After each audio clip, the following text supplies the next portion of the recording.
Now, no matter what kind of trip you're going on, whether it's an overnight camping trip or a 5-month-long endeavor, you need to make sure that you're planning properly and safely. Now, our Fort to Port journey was no different. We went to every single dam crossing from Toledo to Fort Wayne and made sure we knew exactly where we were portaging. We went to every single campsite along the river to find out where we would be staying each night, and we also went to every construction site without fail to make sure that they were safe to pass through, and I would highly encourage you to do the same before going on your trips. A week before we ever set foot in the water, we hopped in a car and checked out every inch of the Maumee to make sure that we knew what we were getting ourselves into. Now, as you can see, the river was in full-on flood stage while we were scouting, and this meant that we needed to take extra precautions in our planning. Some of the most dangerous parts of this trip were the 3 dams that can be found along the river, and it was vital that we knew where to pull out our boats and put them back in so that we did not end up drowning to death along the way.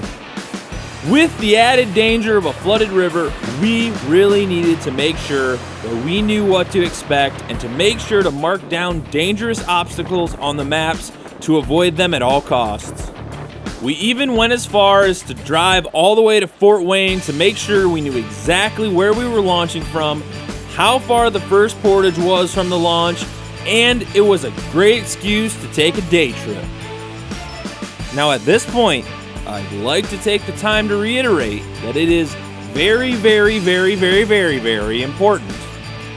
And let me say that again, very important to plan a trip like this ahead of time and not just throw your boat in the water and hope for the best.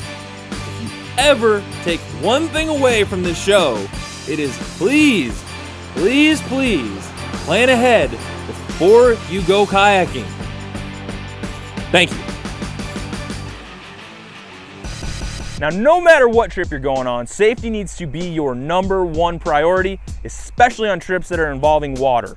Now, we went to some pretty extreme measures to make sure that we were prepared, including taking all of our gear out, making sure we knew how it worked inside and out, and flipping into the cold water to make sure that our bodies could handle that. Now, I would encourage you to always plan ahead and know how your gear works before getting out on the water.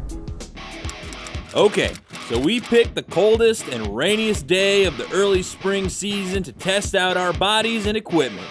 Let me tell you that there is nothing more mentally defeating than knowing that you are about to dump your kayak into the water intentionally when it is still cold enough to make you shiver without a jacket on. But if there's anything that I've ever learned over the years, it is that you do not want to find out how you're going to react to a new condition after you're introduced to it for the first time. It's much better to get it over with in a safe and controlled situation than finding out your natural reaction to flipping over in a kayak is gulping in water and dying.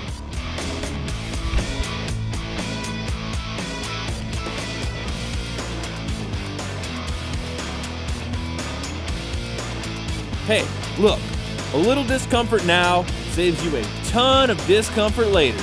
So don't be a big wimp. Learn how to be safe and you will never regret it. And to be completely honest, most of the time, doing this kind of stuff ends up being super fun, especially if you can horse around and make fun of your friends while you're doing it. It also helps to hang out with people who are trained professionals. Luckily for me, I know a couple of them, because if not, I'd probably be dead by now. Well, it's 47 degrees out and we just flipped in the water. Now I'm freaking cold.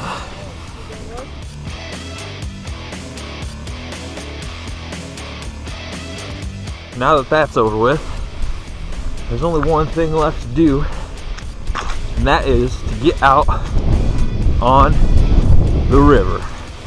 Take It Outside is brought to you by Wood County Park District. Choose your own adventure.